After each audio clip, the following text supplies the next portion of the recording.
अगर तुम यह चाहते हो कि तुम्हारा शरीर स्वस्थ हो तो केवल सोचने से कुछ नहीं होगा।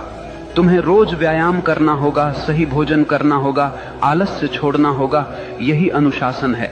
अगर तुम यह चाहते हो कि तुम्हारा जीवन ज्ञान से भरा हो तो केवल यह चाहना कि काश मैं बुद्धिमान बनूं बेकार है। तुम्हें किताबें पढ़नी होंगी, ध्यान करना होगा, अपने भीतर प्रश्नों को गहराई से देखना होगा। यही अनुशासन है। याद रखना, चाहत बीज है और अनुशासन उसका पानी। बीज कितना भी महान क्यों न हो, अगर उसे पानी न मिले तो वह सूख जाएगा।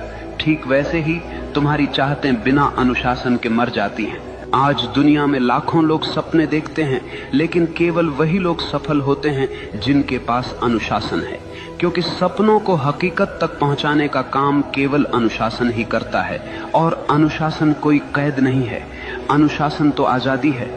आजादी इस बात की कि तुम अपने ही आलस्य, अपनी ही कमजोरियों और अपने ही डर से मुक्त हो जाओ। देखो, एक नदी जब तक बह रही है वह जीवन देती है, लेकिन वही नदी अगर बिखर जाए, फैल जाए तो केवल कीचड़ बन जाती है।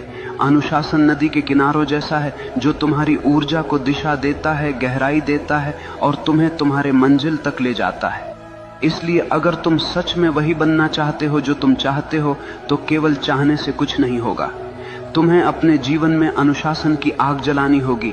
हर दिन, हर क्षण अपने लक्ष्य के लिए समर्पित होना होगा। और जब चाहत और अनुशासन मिलते हैं तो चमत्कार होता है। तब मनुष्य वही बनता है जो वह चाहता है।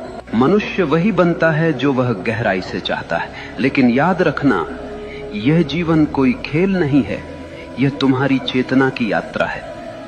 अगर तुम अपने भीतर नीच विचार रखोगे तो तुम जीवन को नरक बना लोगे, और अगर तुम अपने भीतर ऊंचे विचार, गहरी चाहत और अनुशासन रखोगे तो यही जीवन तुम्हें स्वर्ग बना देगा। सवाल यह नहीं है कि दुनिया तुम्हारे खिलाफ है या साथ में है, सवाल यह है कि तुम अपने साथ हो या नहीं। अगर तुम अपने विचारों, अपनी चाहतों और अपने अनुशासन के साथ खड़े हो तो दुनिया की कोई ताकत तुम्हें रोक नहीं सकती।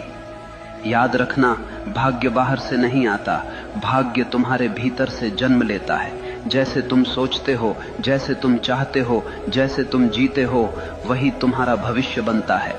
तो उठो, अपने डर को छोड़ो, अपने संदेह को जलाओ, अपनी चाहत को इतना गहरा बना लो कि वह तुम्हारी हर सांस में समा जाए, और फिर देखना पूरा ब्रह्मांड तुम्हारे रास्ते को